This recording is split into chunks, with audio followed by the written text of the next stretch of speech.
Hello everyone. हमारे प्यारे से channel My Soul Purpose My Soul Mission में आप सबका बहुत बहुत स्वागत है। आज का टॉपिक बहुत ही गहरा टॉपिक है। आज हम यूनिवर्स के मैजिक को समझेंगे। आज हम सारे डिमेंशंस को समझेंगे। डिमेंशंस होते क्या हैं और उनका पर्पस क्या है, लाइफ कैसे क्रिएट होती है, यूनिवर्स कैसे क्रिएट होता है, कहाँ से आता है, कहाँ तक जाता है। आज इन सारी खूबसूरत बातों को हम डिस्कस करेंगे। तो चलिए आज का टॉपिक शुरू करते हैं। लेकिन आज का टॉपिक शुरू करने से पहले मैं एक बात कहना चाहती हूँ कि कुछ दिन पहले एक डिवाइन फेमिनिन ने वीडियो बनाया था जिसमें उन्होंने कहा था कि गुरुजी की वजह से बहुत सहारा रहता है, और जब ऐसा लगता है ना कि बस अब आप गिव अप करने वाले हैं, अब और नहीं हो सकता, अब और आप नहीं आगे बढ़ सकते, लेकिन गिव अप हो नहीं ना पाता। ये बात मुझे डिवाइन फेमिनिन की बहुत बहुत छू गई, और ये बहुत सच बात है कि गिव अप हो नहीं ना पाता। और ये जो वीडियोस जो बनते हैं, जो मैं बनाती हूँ या गुरुजी बनाती हैं, ये कैसे बनते हैं? ये भगवान हमें इतनी पिटाई करते हैं और उसके बाद उस दर्द में से ये वीडियोस निकलते हैं। तो इस पेन में से भी एक खूबसूरती निकलती है। ये नॉलेज, ये ज्ञान का प्रकाश निकलता है, और आज मैं आपसे यही शेयर करना चाहती हूँ। तो चलिए आज का टॉपिक शुरू करते हैं। तो भगवान है क्या, यूनिवर्स है क्या, डिमेंशंस क्या होते हैं? आपके सामने ये एक डायग्राम है जिसमें आप देख सकते हैं 1D to 12D और बीच में 0D। ये पूरा का पूरा कॉन्स्ट्रक्ट, एक इन्फिनिट कॉन्स्ट्रक्ट को मैंने एक फाइनाइट तरीके से आपको समझाने की कोशिश की है।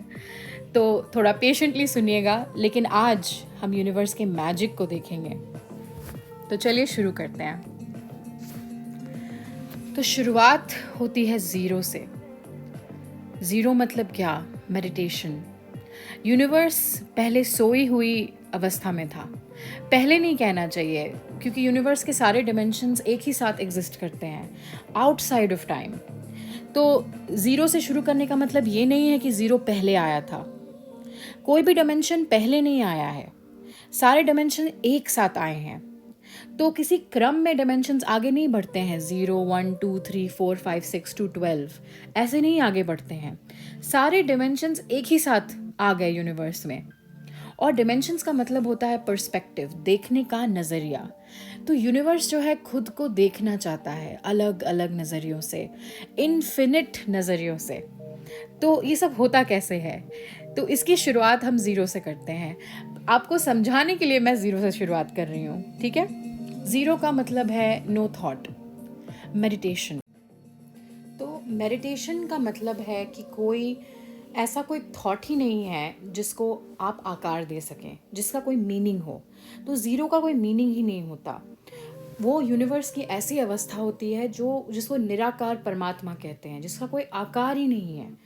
This is the ultimate soul, the supreme soul in its sleeping form. कोई उसका आकार ही नहीं है, कोई मूवमेंट ही नहीं है, बस शांति, साइलेंस। तो यूनिवर्स का ये सबसे पहला डायमेंशन जिसको हम डिस्कस कर रहे हैं वो है 0D, जहाँ कोई थॉट नहीं होता है। इसी को हम लोग मेडिटेशन कहते हैं, और हमें भी यही सिखाया जाता है कि जब आप मेडिटेट करते हैं तो अपने थॉट्स को क्वाइट करिए, अपने थॉट्स को लेट गो करिए, ताकि धीरे धीरे आपके थॉट्स जो हैं वो ज़ीरो के कंडीशन में आ जाएं। तो ये आप यूनिवर्स को खुद को देखने का एक नज़रिया है। तो ज़ीरो की इम्पॉर्टेंस हम ऐसे समझते हैं कि ज़ीरो कितना ज़रूरी है हमें समझना, क्योंकि जब हमारे आसपास बहुत ज़्यादा केओस चल रहा होता है, बहुत ज़्यादा दुविधाएं आ रही होती है लाइफ में, बहुत ज़्यादा थॉट्स आ रहे होते हैं, तो उस वक्त हम क्या करें? उस समय हमें ज़ीरो डिमेंशन में अपने आप को लाना है। मेडिटेशन के थ्रू हमें अपने आप को ज़ीरो डिमेंशन में देखना है, अपने आप को, पूरी यूनिवर्स को ज़ीरो डिमेंशन के पर्सपेक्टिव से देखना है। उससे क्या होता है कि हमें शांति मिलती है। तो 0D को समझने से और उसको अप्लाई करने से आपकी लाइफ, आपकी जर्नी बेहतर हो सकती है। फिर चलते हैं हम फर्स्ट डिमेंशन पे। तो ज़ीरो में जब यूनिवर्स सोया हुआ था तो उसने, और मैं जब कह रही हूँ ना कि यूनिवर्स सोया हुआ था, इसका मतलब ये नहीं कि यूनिवर्स एक मेल एंटिटी है या फीमेल एंटिटी है। यूनिवर्स मेल और फीमेल दोनों नहीं है, वो उससे ऊपर है, ठीक है, वो इंसानी शब्दों में मैं कह रही हूँ क्योंकि कोई ऑप्शन नहीं है मेरे पास, इसलिए। तो फर्स्ट डी में यूनिवर्स अपनी आंखें खोलता है। आंखें खोलने से उसको रियलाइज होता है कि एवरीथिंग इज मी, सिर्फ मैं ही मैं हूँ, हर जगह मैं ही मैं हूँ। तो ईश्वर यही कहते हैं खुद से कि हर जगह मैं ही मैं हूँ। इसका ये है फर्स्ट डी, फर्स्ट डिमेंशन। तो फर्स्ट डिमेंशन का एप्लीकेशन आप पे कैसे होता है? जैसे कि हमें कहा गया ना कि आपको रिएक्ट नहीं करना है, आपको कुछ रिएक्शन नहीं देना है किसी के बिहेवियर पे। कोई चीज़ आपके साथ घट जाए, कोई दुर्घटना या कोई अच्छी घटना या जो भी हो, आपको ग्राउंडेड रहना है। ग्राउंडेड रहने का मतलब क्या होता है? सिर्फ ऑब्जर्व करना, ठीक है। और हमने अपने प्रीवियस वीडियोस में भी डिस्कस किया है कि जो भी कुछ हो रहा है हमारी ज़िंदगी में, उसमें हमारा कोई कंट्रोल नहीं है, because everything is decided by the divine. हम इसमें कुछ नहीं कर सकते हैं, हम सिर्फ ऑब्जर्व कर सकते हैं। हम किसी चीज़ को ना बदल सकते हैं ना किसी चीज़ को रोक सकते हैं, बिकॉज सब कुछ भगवान की मर्ज़ी से हो रहा है। तो आपको फर्स्ट डी पर्सपेक्टिव से लाइफ को देखना होगा, ऑब्जर्व करना होगा। आपके पास कोई ऑप्शन ही नहीं है। तो आप अपने आप को फर्स्ट डिमेंशन में लेके आइए। और कोई भी डिमेंशन बुरा नहीं होता है। ये आजकल जो चला हुआ है यूट्यूब पे और हर चैनल पे कि 3D बुरा है, 2D बुरा है, इस तरह से कुछ नहीं होता। उन्हें डायमेंशंस की कोई नॉलेज नहीं है। और आपको मैं इसलिए बता रही हूँ ताकि आप समझ सकें कि कोई भी डायमेंशन बुरा नहीं होता है। फर्स्ट डी का मतलब होता है आई एम, आई एग्जिस्ट। अपने होने का आपको यकीन हो जाए और आप हर चीज़ को सिर्फ ऑब्जर्व करें बिना रिएक्ट किए हुए। तो आप अगर फर्स्ट डी को समझ लेंगे तो जब आपकी लाइफ में कोई घटनाएं घट रही होंगी तो आपको रिएक्ट नहीं करना है। आप कैसे रिएक्ट नहीं करेंगे? आप अपने आप को फर्स्ट डी में लेके आएंगे कि I am only an observer, मैं यहाँ पे सिर्फ ऑब्जर्व करने के लिए आया हूँ। तो उसका एप्लीकेशन ऐसे होता है। और यूनिवर्स ने अपने आप को ऑब्जर्व किया, लेकिन ऑब्जर्व जब किया फर्स्ट डी में तो देखा कि सब चीज़ तो बराबर है, कुछ है ही नहीं, कोई क्रिएशन ही नहीं है। फर्स्ट डी में कोई क्रिएशन नहीं होता है। फर्स्ट डी में सिर्फ ऑब्जर्वेशन होता है। यूनिवर्स अपने आप को देख रहा है और उसको समझ में आ रहा है कि बस सब कुछ बराबर है, किसी एक चीज़ में और दूसरी चीज़ में कोई फ़र्क नहीं है, तो कोई मूवमेंट नहीं है। तो मूवमेंट को कैसे क्रिएट किया जाए, उसके लिए हम आते हैं 2D में। 2D क्या है? 2D is duality, yin and yang. हम इस चीज़ को बहुत अच्छी तरह समझते हैं, हमें यिन एंड यांग अच्छी तरह पता है, स्पेशली ट्विन्स को तो बहुत ही अच्छी तरह पता है। तो डुअलिटी होती क्या है? वो एक ऊर्जा, वो एक कॉन्शियसनेस अपने आप को दो भागों में एक तरह से डिवाइड करती है या प्रोजेक्ट करती है। वो एक ही चीज़ के दो पहलू हैं, एक ही चीज़ है लेकिन उसके दो पहलू हैं। तो जब तक कोई डिविजन नहीं होगा तो मूवमेंट कैसे होगा? तो आप खुद ही देखिए मूवमेंट कैसे क्रिएट होता है यूनिवर्स में। ये मूवमेंट बहुत ज़रूरी है, वरना क्रिएशन कैसे होगा? और यूनिवर्स का एक ही पर्पस है, क्रिएशन, और क्रिएट करते जाना और अपने आप को इन्फिनिट पर्सपेक्टिव से देखते जाना। और इसमें आपकी अवेकनिंग का क्या मतलब है ये मैं बाद में बताऊंगी, लेकिन यूनिवर्स का यही मतलब है, creation. There is nothing but creation, that's what the universe is. तो उसके लिए सेकंड डिमेंशन में आना बहुत ज़रूरी है, जहाँ स्प्लिट होता है between positive and negative, between matter and anti matter. तो इस सेकंड डिमेंशन में आने के बाद जो है यूनिवर्स अपने आप को एक सेकंड पर्सपेक्टिव से ऑब्जर्व करने लगता है। तो ये डिस्टॉर्शन जो है, ये लाइट और डार्क का डिस्टॉर्शन जो है, ये सेकंड डिमेंशन में होता है। ये क्यों ज़रूरी है? डिस्टॉर्शन क्यों ज़रूरी है? इस वीडियो में जो आप म्यूज़िक सुन रहे हैं पीछे, वो आप कैसे सुन रहे हैं? अगर सिर्फ आवाज़ आती रहेगी, एकदम लाउड नॉइज़ जैसे कि हॉर्न बज रहा हो, सिर्फ लाइट होगी, तो उसका कोई मतलब नहीं है। सिर्फ लाइट ही लाइट है हर जगह, तो फिर आपको पता कैसे चलेगा कि लाइट होती क्या है ना? और अगर सिर्फ डार्कनेस ही है हर जगह तो फिर आपको कुछ दिखेगा ही नहीं। तो अगर सिर्फ साइलेंस होगा तो म्यूज़िक तो बजेगा नहीं ना, सिर्फ क्वाइट है, पीछे कोई आवाज़ ही नहीं आ रही है। तो म्यूज़िक को क्रिएट करने के लिए साइलेंस और नॉइज़ का बैलेंस क्रिएट होता है, एक डांस क्रिएट होता है। तो ये डिस्टॉर्शन जो है लाइफ में, जो हमें पेन होता है, जो प्रॉब्लम्स होती हैं, ये बहुत ज़रूरी है। उसके बिना मूवमेंट नहीं हो सकता, इसके बिना ग्रोथ नहीं हो सकता। इसलिए यूनिवर्स क्या चाहता है? ग्रोथ चाहता है, अपने खुद का ग्रोथ चाहता है, नया नया क्रिएशन चाहता है, अपने आप को अलग अलग तरीके से देखना चाहता है। यूनिवर्स ये चाहता है। तो ये कैसे होगा? बिना मूवमेंट के हो ही नहीं सकता है। तो जो डार्कनेस जो है वो लाइट के लिए पर्पस क्रिएट करती है, और जो डार्कनेस जो है वो उसमें जो लाइट है वो मीनिंग क्रिएट करती है। तो दोनों एक दूसरे को पर्पस देते हैं और ये क्रम जो है वो चलता रहता है। तो सेकंड डिमेंशन कितना इम्पॉर्टेंट है? तो तो ये 2D कोई बुरी चीज़ नहीं है। ट्विन फ्लेम जर्नी का सबसे बड़ा सच है ये 2D, ये डुअलिटी। तो इस चीज़ को तो समझना ही होगा आपको। हमें भगवान इतना पेनफुल सेपरेशन क्यों करते हैं, इतने सारे ट्रिगर्स क्यों देते हैं? इससे हमारी असेंशन होती है, हमारी ग्रोथ होती है, और ये मूवमेंट के बिना पॉसिबल ही नहीं है, कोई तरीका ही नहीं है इसका, बिना मूवमेंट के हो ही नहीं सकता। तो इसीलिए मूवमेंट को क्रिएट करने के लिए लाइट और डार्क जो है एक दूसरे से अलग होते हैं, और वो एक दूसरे को पर्पस देते हैं। तो म्यूज़िक जैसी खूबसूरत चीज़ को जन्म देने के लिए साइलेंस और नॉइज़ का कॉम्बिनेशन बनाया जाता है। तो सारी खूबसूरत चीज़ें इस डुअलिटी से ही निकलती हैं। जितना भी क्रिएशन हुआ है इस डुअलिटी से ही हुआ है। तो आप डार्कनेस को इग्नोर नहीं कर सकते हैं, आप ज़िंदगी के बुरे एक्सपीरियंसेस को इग्नोर नहीं कर सकते हैं। तो आप, हम जैसे बात करते हैं ना कि हमें 5D में जाना है, हमें 5D में जाना है, जब तक कि आप 1D 2D 3D और 4D को एंजॉय नहीं करते, आप 5D में नहीं जा सकते। तो अगर आप लाइफ के डार्कनेस को एक्सेप्ट नहीं करते, लाइफ के जो डार्क एक्सपीरियंसेस हैं, जो पेन है, उसको एम्ब्रेस नहीं करते, उसका पर्पस नहीं समझते, तो अभी तक तो आपने 2D को ही नहीं समझा है। इसलिए आपके लाइफ में जो भी घटनाएं घट रही हैं, जिससे आपको चाहे जितना भी दर्द हो रहा है, उसको एम्ब्रेस करिए, क्योंकि उसमें से कोई ना कोई खूबसूरती निकलेगी, उसमें से कोई ना कोई प्रकाश निकलेगा, उसका पर्पस ही यही है। तो इसके बजाय कि बस आप डार्कनेस में डूबे रहें, आप ये देखिए कि ये कौन सा मूवमेंट क्रिएट कर रहा है आपके लाइफ में। ये ज़रूर कोई ना कोई मूवमेंट क्रिएट कर रहा है, ये उसका पर्पस ही यही है। पेन जो है वो बिना मतलब के नहीं होता है, डार्कनेस बिना मतलब की नहीं होती है।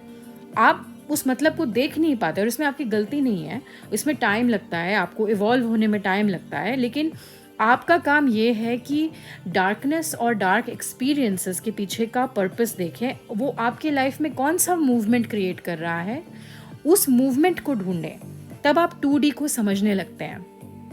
तो यूनिवर्स ने इसलिए 2D को बनाया, ताकि एक पर्पस क्रिएट हो सके, एक मूवमेंट क्रिएट हो सके क्रिएशन के प्रोसेस में।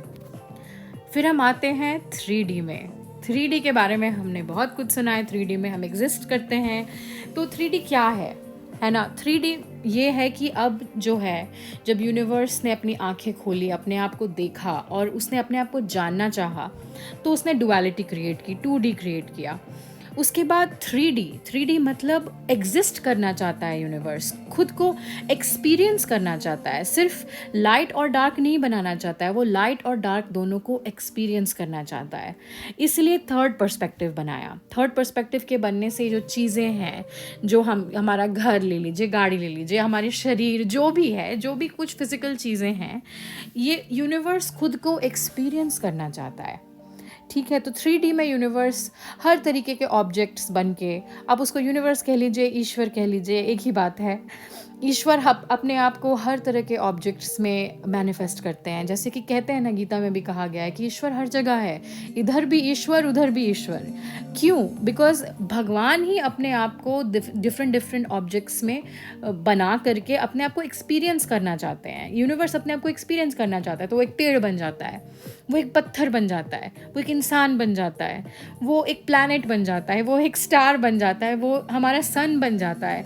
जो भी कुछ बन जाता है यूनिवर्स में, जो भी कुछ है, सब कुछ तो भगवान ही है।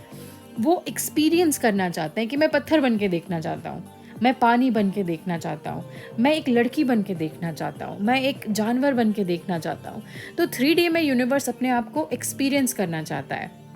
तो आप अपने जो लोग बातें करते हैं ना कि हमें 5D में जाना है, हमें 5D में जाना है, क्या आप अपनी बॉडी को अप्रिशिएट करते हैं? नहीं। क्या आप अपने 3 डायमेंशनल लाइफ को अप्रिशिएट करते हैं? क्या आप उससे भागना चाहते हैं? क्या आप 3D को छोड़ कर के, हमारे इस जर्नी में तो बहुत होता है, हमें लगता है कि बस ये शरीर को त्याग दें, ये ख्याल हमें बहुत आता है, और ये महापाप है। ये महापाप है। ये हमारे एक डिवाइन मैस्कुलिन ब्रदर हैं जिन्होंने हमें बताया था। ये टॉपिक मैं उन्हीं के लिए छोड़ूंगी, क्योंकि उन्होंने कहा है कि अपने आगे वाले वीडियोस में वो बताएंगे कि सुसाइड करना महापाप क्यों है, वो ही बताएंगे। तो हम कैसे नेगेटिवली ऑपरेट करने लगते हैं कि हमें नहीं रहना इस दुनिया में। तो क्या आप एक्सपीरियंस को एम्ब्रेस कर रहे हैं? क्या आप 3D को समझ रहे हैं? आप 3D को नहीं समझ रहे हैं। जब तक आप 3D को एंजॉय नहीं करेंगे, तब तक आप 4D और 5D को तो भूल ही जाइए, वो पॉसिबल ही नहीं है।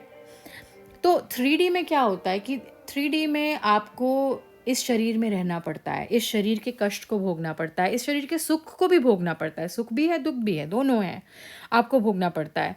तो 3D एक्सपीरियंस को जब तक आप फुल्ली एम्ब्रेस नहीं करेंगे कि yes I am a 3 dimensional being also, I am also a 5 dimensional being, I am all dimensions, तो आपको हर डायमेंशंस को एम्ब्रेस करना है। तो आप पहले अपने 3D एग्जिस्टेंस को एम्ब्रेस करिए। लाइफ में जो आपको मेहनत करनी है, जो आपको काम करना है, जैसे कर्म, कर्म 3D की चीज़ है, तो आप कर्म को नहीं छोड़ सकते पीछे। आपको बिना कर्म किए कुछ नहीं मिलने वाला है, और उसके बाद भी गारंटी नहीं है। तो कर्म ही सब कुछ है, 3D का मतलब है कर्म। तो आप अपने कर्म को एम्ब्रेस करिए, अपने कर्मा को एम्ब्रेस करिए। भाई मुझे कार्य करना है, मुझे अपना काम करना है, मुझे अपना कर्म निभाना है, तो उसको कहते हैं 3D पर्सपेक्टिव।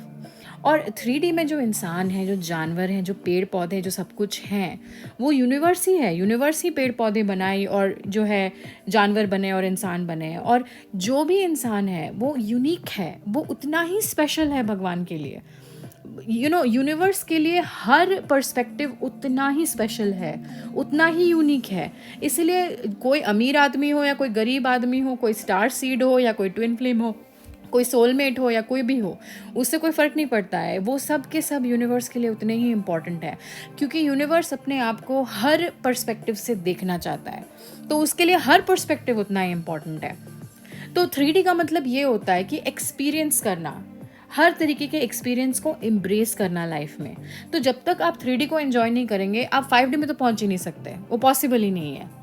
तो ये जो थर्ड पर्सपेक्टिव क्रिएट करता है यूनिवर्स, जो पहले तो हमने एनर्जीज को सेपरेट किया लाइट और डार्क में, उसके बाद थर्ड पर्सपेक्टिव को यूनिवर्स ने क्रिएट किया खुद को देखने के लिए। यूनिवर्स जो है एक्सपीरियंस की शुरुआत करता है, चीज़ें बन के, लोग बन के अपने आप को एक्सपीरियंस करता है यूनिवर्स। और अगर आप देखेंगे तो इस डायग्राम में आपको दिखेगा कि ये एक ऐसा शेप है, ये पहला क्लोज्ड शेप है। 1D और 2D में क्या, एक पॉइंट और एक लाइन, वो कोई क्लोज्ड शेप नहीं बनाते हैं। 3D में ही पहली बार ऐसा होता है कि ट्रायंगल जो बनता है, ये ट्रायंगल एक क्लोज्ड शेप है, इसलिए इसके अंदर जो है एनर्जी को कंटेन किया जा सकता है। इसीलिए जो है, जो शरीर जो है वो थर्ड डिमेंशन में आता है, क्योंकि हमारे बॉडीज़ के अंदर क्या है, energy is contained in different forms, muscles, bones, हमारे जो ब्लड है, जो भी फ्लूइड्स है हमारे बॉडी में, it is all contained. Why is it contained? Because ये थर्ड डिमेंशन में ही पॉसिबल है, जहाँ पे एक क्लोज्ड शेप बनता है। इसीलिए थर्ड डिमेंशन में यूनिवर्स चीज़ें बन के अपने आप को एक्सपीरियंस करता है। और ये जो मूवमेंट क्रिएट होता है ये तीन पर्सपेक्टिव के बीच में, इसी से चीज़ें क्रिएट होती हैं पूरे यूनिवर्स में। जितने भी स्टार्स हैं, प्लैनेट्स हैं, गैलेक्सीज़ हैं, और हम जो हैं, और जो भी हर प्लैनेट पे जो भी चीज़ें हैं, वो प्लैनेट के जो मिनरल्स हैं, जो एलिमेंट्स हैं, उसी से बनी है। एलिमेंट्स कहाँ से बने हैं? एलिमेंट्स एटम से बने हैं। तो ये थर्ड जो डिमेंशन है, this allows the universe to experience itself in a physical form, कि अब कुछ चीज़ में बन के अपने आप को एक्सपीरियंस करना है। और तो एक्सपीरियंस करना तो है, लेकिन हमेशा क्या आप एक ही फॉर्म में रहेंगे क्या? अगर आप एक पेड़ बन गए तो क्या आप कभी उसमें कोई चेंज ही नहीं होगा क्या? तो what is the fourth dimension? The fourth dimension is change, मतलब time. And the fourth dimension is eternity, because time is limitless. तो टाइम के ज़रिए जो यूनिवर्स जो है खुद को चेंज करते हुए एक्सपीरियंस करना चाहता है कि ठीक है, अब मैं इंसान तो बन गया, लेकिन अब इंसान को बूढ़ा भी होना है, इंसान को मरना भी है। क्योंकि जब पहले पहले यूनिवर्स में लाइफ क्रिएट हुई थी तो वो फोर्थ डिमेंशन में क्रिएट हुई थी। तो फोर्थ डिमेंशन में कोई मरता ही नहीं है, सब कुछ इटर्नल था, वहाँ पे इटर्निटी है फोर्थ डिमेंशन। तो जब कोई मरता ही नहीं है तो फिर आप नए एक्सपीरियंस को क्रिएट कैसे करेंगे? आप इमेजिन करिए कि आप करोड़ों करोड़ों सालों तक इसी पर्सनालिटी के साथ, इसी बॉडी के साथ, इसी माइंड के साथ आपको जीना पड़े। आप सोचिए, कोई चेंज ही ना हो, लाइफ में कोई चेंज ही ना हो, तो फिर एक्सपीरियंस क्या हुआ? तो चेंज कितना ज़रूरी है। तो अगर आप 4D पर्सपेक्टिव से अपनी जर्नी को देखें, लाइफ को देखें, तो आप समझेंगे कि भाई चीज़ें तो चेंज होनी ही है। यूनिवर्स का नेचर ही यही है कि वो चाहता है कि चेंज हो, ताकि नए नए एक्सपीरियंसेस हो सकें और वो एवोल्यूशन हो सके, तो असेंशन हो सके। तो उस चीज़ के लिए चेंज कितना ज़रूरी है। तो आप 5D में जाना चाहते हैं, लेकिन पहले आप 4D को तो समझिए। 4D is change. लाइफ के चेंजेस को आप एम्ब्रेस करिए, क्योंकि यूनिवर्स भी यही चाहता है। यूनिवर्स भी चेंज चाहता है, बॉडी में एग्जिस्ट करना चाहता है, चीज़ों की तरह एग्जिस्ट करना चाहता है, और फिर वो चीज़ें बदलती हैं समय के साथ, वो उस बदलाव को एक्सपीरियंस करना चाहता है। तो आप अपने आप से पूछिए कि क्या आप अपनी ज़िंदगी के बदलाव को एक्सेप्ट करते हैं, एम्ब्रेस करते हैं। आपकी लाइफ में जो चेंजेस होते हैं, चाहे अच्छे हों चाहे बुरे हों, क्या आप उनसे घबराते हैं? क्या आप चेंज से डरते हैं? क्या आप हमेशा स्थिरता को चीज़ों में, लोगों में ढूंढते रहते हैं? तो जब आप 4D पर्सपेक्टिव में आ जाएंगे तो आपको समझ में आ जाएगा कि यूनिवर्स का नेचर ही चेंज है। चेंज तो होना ही होना है, यूनिवर्स चाहते हैं कि चेंज हो, ताकि नए नए एक्सपीरियंसेस क्रिएट हो सके। तो आप जो है 4D को एम्ब्रेस करिए। टाइम ही नहीं होगा, अगर टाइम ही नहीं होगा तो फिर चेंज कैसे होगा, राइट? चेंज नहीं होगा तो एग्जिस्टेंस का क्या मतलब है? फिर आप हमेशा परमानेंटली एकदम स्टिल रहेंगे, एक ही ऑब्जेक्ट बन के, एक पत्थर बन के आप ज़मीन पे पड़े रहेंगे। एक पत्थर भी चेंज एक्सपीरियंस करता है, आपने देखा होगा, पत्थर टाइम के साथ चेंज करता है, इवॉल्व करता है। Evolution is the nature of the universe. तो ये this is 4D evolution, eternity. और 4D का एक और पर्सपेक्टिव है जो बहुत ही इंपॉर्टेंट है, कि जब आप फोर्थ डिमेंशन से यूनिवर्स को देखते हैं तो आपको दिखता है कि फ्यूचर इवेंट्स भी आपको दिख रहे हैं और पास्ट इवेंट्स भी आपको दिख रहे हैं। इसका मतलब फ्यूचर ऑलरेडी हो चुका है, मतलब सब कुछ पूर्व निर्धारित है। Everything is already predestined, decided and done. हम लोग बस फ्लो कर रहे हैं उस डिसाइडेड स्क्रिप्ट में, हम आगे बढ़ते जा रहे हैं, सिनेमा आगे बढ़ते जा रहा है बस। आप किसी चीज़ को चेंज नहीं कर सकते, आप किसी चीज़ को रोक नहीं सकते, आपको सिर्फ जो है एक्सपीरियंस करना है उसको, और चेंज को एक्सपीरियंस करना है। तो 4D पर्सपेक्टिव में क्या साबित होता है? ये साबित होता है कि change is the nature of the universe, evolution is the nature of the universe. That means change and evolution is a part of you, उसको आपको एम्ब्रेस करना है। और 4D में हमें आके समझ में आता है कि यूनिवर्स में जो टाइम जो है, जो इवेंट्स जो हैं, पहले से ही एग्जिस्ट करते हैं, इटर्निटी तक एग्जिस्ट करते हैं, इसका कोई अंत ही नहीं है। सो universe exists outside of time, ठीक है? तो आप इस चीज़ को देखिए, मरकाबा, हमने मरकाबा को कितना डिस्कस किया है। And 4D is what? Tetrahedron. जो गुरुजी बताती हैं आपको टेट्राहीड्रन, मरकाबा मेडिटेशन आपने अगर उनका लिया है तो आप जानते होंगे। तो ये मरकाबा जो है, ये टॉप टेट्राहीड्रन जो है, that is space, bottom tetrahedron is time, और दोनों जो घूमते हैं ऑपोजिट डायरेक्शन में, तो बीच में क्या क्रिएट होती है? ग्रेविटी। तो ये थर्ड और फोर्थ डिमेंशन जो है वो एक दूसरे से कंप्लीटली एम्बेडेड हैं, ठीक है? तो आप 4D को एंजॉय करना चाहे तो उसके पहले आपको 3D को समझना होगा, और आप 3D के बिना 4D को एंजॉय नहीं कर सकते हैं। तो ये जो 4D जो है, it is the change in the universe, the constant change in the universe. और इस चेंज से खूबसूरत चीज़ें जनरेट होती हैं, जैसे कि स्पेस और टाइम के मूवमेंट से ग्रेविटी जनरेट होती है। ग्रेविटी के बिना प्लैनेट्स नहीं बन सकते, प्लैनेट्स के बिना इंसान नहीं बन सकते, और इंसान ही नहीं होंगे तो यूनिवर्स अपने आप को एक्सपीरियंस कैसे करेगा? तो एक्सपीरियंस के लिए टाइम ज़रूरी है, चेंज ज़रूरी है, तभी तो वो एक्सपीरियंस होता है। सिर्फ एग्जिस्ट करना काफ़ी नहीं है, हमें चेंज भी ज़रूरी है एक एक्सपीरियंस को क्रिएट करने के लिए। तो अब हम आते हैं 5D में, हमारा फेवरेट 5D।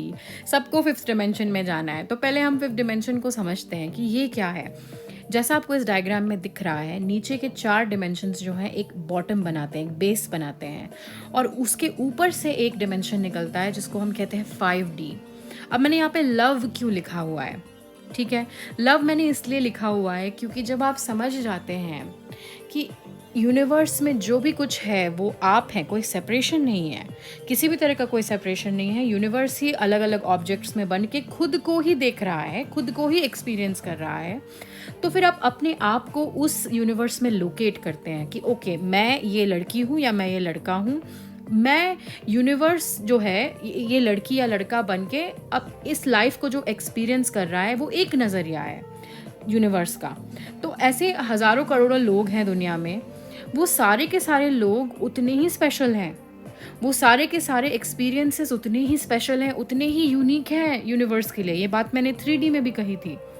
और जब आप 5D पर्सपेक्टिव को समझने लगते हैं तो फिर आपके अंदर से ना वो जलन, ईर्ष्या कि काश मैं कोई मूवी स्टार होता, कोई मैं अमीर होता, मैं कोई ऐसा होता, मैं कोई वैसा होता, आप इन सब चीज़ों को भूल जाते हो। क्योंकि आपको समझ में आ जाता है कि आपका पर्सपेक्टिव जो है, जो आपकी लाइफ जो है, यूनिवर्स के लिए उतनी ही इम्पॉर्टेंट है। आपके हर एक्सपीरियंस, आपका हर दिन, हर एक मिनट जो आप एक्सपीरियंस कर रहे हैं, वो यूनिवर्स के लिए उतना ही प्रिय है, यूनिक है, इम्पॉर्टेंट है। तो 5D में आने के बाद आपको पहले तो ये समझ में आता है कि सब चीज़ें आप ही हैं। सब चीज़ें आप हैं, परिवर्तन भी आप हैं, ज़िंदगी का हर अनुभव भी आप हैं, ज़िंदगी में हर इंसान भी आप ही हैं। तो 5D में आने के बाद सेपरेशन जैसी कोई चीज़ रहती नहीं है, तो फिर आप एक लव की वाइब्रेशन में आ जाते हैं कि you have unconditional love for everything, because everything is you. आप समझने लगते हैं कि हर एक्सपीरियंस यूनिक है, हर एक इंसान स्पेशल है। आप किसी से नफरत नहीं करते, आप हर इंसान के पर्सपेक्टिव को समझते हैं। आपके अंदर एक अंडरस्टैंडिंग आती है कि भाई मान लीजिए आपका डीएम, आपके डीएम ने आपके साथ बुरा क्यों बिहेव किया, या आपको साइलेंट ट्रीटमेंट क्यों दिया, या आपको इग्नोर क्यों किया, तो आप समझने लगते हैं कि उनका भी एक पर्सपेक्टिव है। उन्होंने जो डिसीजंस लिए, उन्होंने जो किया, वो उसके पीछे भी कोई वजह रही होगी। तो आपके अंदर एक सिंपैथी आती है, एक अनकंडीशनल लव आता है, क्योंकि आपको मालूम है कि उनका भी एक एक्सपीरियंस है और वो पर्सपेक्टिव भी उतना ही वैलिड है जितना आपका पर्सपेक्टिव वैलिड है। तो उनकी भी कोई वजह रही होगी, या उनका बिहेवियर, मान लीजिए वो नार्सिसिस्टिक हैं या जो भी हैं, तो उसके पीछे भी कोई कारण है, कोई घटनाएं घटी होंगी जिसकी वजह से वो ऐसे बने हैं। तो 5D में आने के बाद आपको सब चीज़ें क्लियरली दिखने लगती हैं कि okay, there are infinite perspectives, और ये जितने भी पर्सपेक्टिव्स हैं ये उतने ही इम्पॉर्टेंट हैं और उतने ही क्रूशल हैं यूनिवर्स के लिए। अब जैसे कि आप अपने बॉडी को ले लीजिए, आपके बॉडी में लिवर में एक सेल है जो डाइजेशन का काम कर रहा है, और आपके दिमाग में एक सेल है जो न्यूरॉन है, जो मेमोरी का काम कर रहा है। अब मेमोरी वाला सेल बोलेगा भाई मुझे मेमोरी का काम नहीं करना, मुझे नहीं करना मेमोरी का काम, मुझे डाइजेशन का काम करना है। तो फिर मेमोरी का काम कौन करेगा? और अगर डाइजेशन वाला बोले कि नहीं मुझे हार्ट में जाना है, मुझे भाई ब्लड पंप करना है, तो भाई डाइजेशन का काम कौन करेगा? तो हर सेल का एक महत्व है, हर सेल की एक इम्पॉर्टेंस है, उसका अपनी एक जगह है यूनिवर्स में। तो आपकी एक जगह है यूनिवर्स में जो बहुत ही इंपॉर्टेंट है। आपके बिना यूनिवर्स फंक्शन नहीं कर सकता है। आप एक बहुत ही क्रूशल पार्ट है यूनिवर्स का। तो यहाँ पे आने के बाद आप देखने लगते हैं कि हर पर्सपेक्टिव उतना ही इम्पॉर्टेंट है।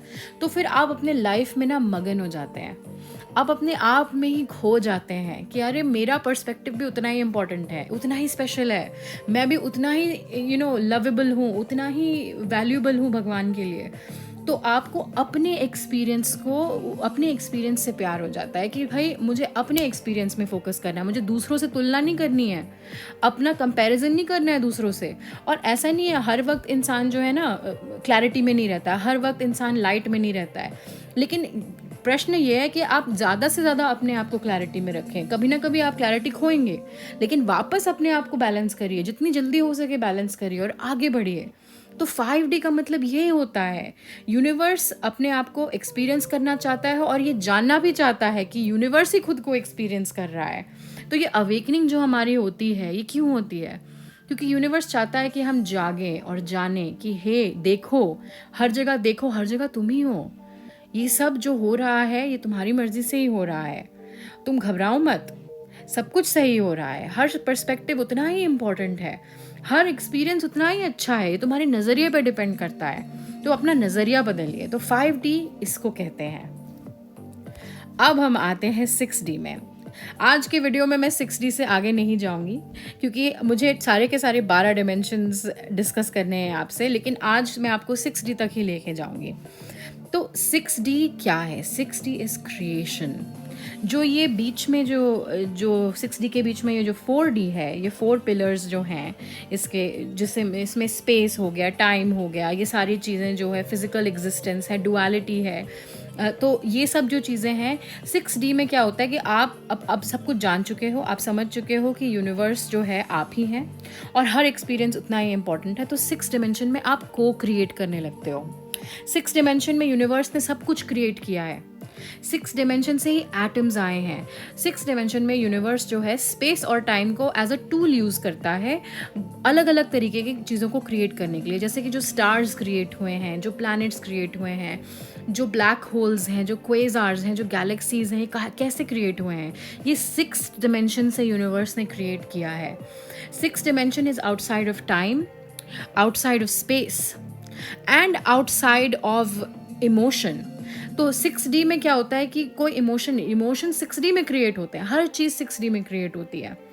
तो 6D इज़ प्योर क्रिएशन। और जब आप 6D को समझने लगते हैं, जब आप 5D तक पहुंच जाते हैं, तो आपको पता चलता है कि यू आर द यूनिवर्स, कोई सेपरेशन नहीं है। तो फिर 6D में आने के बाद आप को क्रिएटर बनने लगते हैं। अगर आप सिर्फ अपने बारे में सोचेंगे और अगर आप सिर्फ अपने लिए किसी चीज़ को मैनिफेस्ट करना चाहेंगे, तो वो चीज़ शायद मैनिफेस्ट ना हो, एक्चुअली वो नहीं होगी। वो ही चीज़ मैनिफेस्ट होती है जो पूरे यूनिवर्स की भलाई में हो। अब यूनिवर्स की भलाई का मतलब क्या है? यूनिवर्स चाहता है कि वो एक साइकिल में चलता है। यूनिवर्स चाहता है कि आप अवेकन हो और बहुत सारे सोल्स अवेकन होते जाएं, ताकि नए सोल्स जो हैं आ करके क्रिएट हों और फिर वो भी अवेकन हो और ये साइकिल हमेशा हमेशा के लिए चलता रहे। यूनिवर्स ये चाहते हैं इन्फिनिटली, ये अवेकनिंग और डार्कनेस का जो साइकिल है, ये हम 7th डिमेंशन में समझेंगे, जो मैं अगले वीडियो में आपको बताऊंगी। यूनिवर्स ये चाहता है। तो 6D में आपको आके समझ में आने लगता है कि वही चीज़ें मैनिफेस्ट होती हैं जो यूनिवर्स की भलाई में हो, जो सबकी भलाई में हो।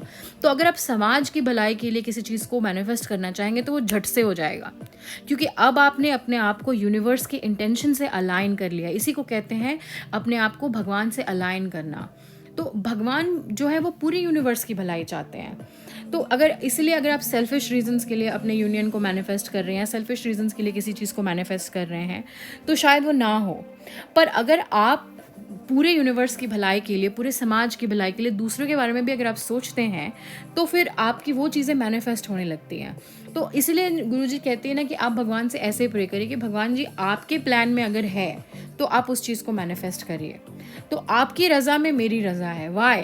बिकॉज 6D में यही होता है। 6D में जो क्रिएशन होता है, तो आपकी थॉट प्रोसेस ही यही होती है कि यूनिवर्स में जो भी क्रिएशन होगा वो पूरे यूनिवर्स के हित में होगा, सिर्फ आपके लिए नहीं होगा। तो सेल्फिशनेस तो पहले ही 5D में ख़त्म हो जाती है आपके अंदर से। फिर जब आप 6D में आते हो तो आप को क्रिएटर बनने लगते हो। फिर आपकी लाइफ में ना चीज़ें जो है ना ऐसे ऐसे मैनिफेस्ट होने लगती हैं। तो ये इसीलिए ना इस जर्नी में आगे जाके जब जो डिवाइन फेमिनिन है, जब वो हायर चक्रा से ऑपरेट करती है, जब वो भगवान से यूनियन में आती है, तो उसके लाइफ में अबंडेंस मैनिफेस्ट होती है। ऐसा क्यों होता है? क्योंकि अब जो है वो सेल्फिश पर्सपेक्टिव से नहीं सोचती है, सेल्फिश डायमेंशन से नहीं सोचती है। अब वो यूनिवर्स के साथ यूनियन में आ गई है, मतलब वो पूरे यूनिवर्स के बारे में सोच रही है। तो पूरे यूनिवर्स को तो वो देख नहीं सकती, पर भगवान देख सकते हैं। तो इसीलिए वो भगवान को ट्रस्ट करती है, वो भगवान पे सरेंडर करती है कि भाई आप जिस दिशा में लेके जा रहे हो वो दिशा सही है, वही दिशा में मैं भी आपके साथ को क्रिएट करना चाहती हूँ। तो धीरे धीरे जब आप डिमेंशंस में आगे बढ़ते हैं, तो आप देखते हैं कि एक पर्सपेक्टिव है, और इन पर्सपेक्टिव से आप जब अपने लाइफ में इसको अप्लाई करते हैं, अपने जर्नी में अप्लाई करते हैं, तो आपकी जर्नी भी आसान होती है और क्लैरिटी भी मिलती है। तो इस वीडियो का मेरा यही इंटेंशन है कि मैं आप लोगों को सारे डिमेंशन समझाऊं और उसका मीनिंग समझाऊं, और उसके बाद आपको उसको अप्लाई कैसे करना है उसको समझाऊं। तो जितनी भी चीज़ें हैं जो यूनिवर्स में है, सब एटम से बनी है, और एटम जो है 6 डिमेंशन में क्रिएट हुआ है। Because atom is quantum, and quantum का मतलब क्या है? It exist outside of time, outside of space. जब आप एटम में अंदर तक जाते हैं ना, तो आप देखते हैं कि उसके अंदर कुछ है ही नहीं, सिर्फ एनर्जी है, सिर्फ एनर्जी है, हर चीज़ सिर्फ एनर्जी है। तो उसका कोई सॉलिड फॉर्म ही नहीं होता है, इसीलिए वो 6 डिमेंशन से आता है। तो चलिए आज के वीडियो में सिर्फ इतना ही। उसके बाद अगले वीडियो में मैं 7th डिमेंशन से 12th डिमेंशन तक का सफ़र आपके साथ तय करूँगी। आई होप कि आज का वीडियो आपको पसंद आया हो और कुछ वैल्यूएबल लेसन्स मिले हो। मेरे लिए तो ये सब मैजिकल है, एंड आई होप कि आपको भी इसमें मैजिक दिखे। Thank you so much and have a wonderful day everyone.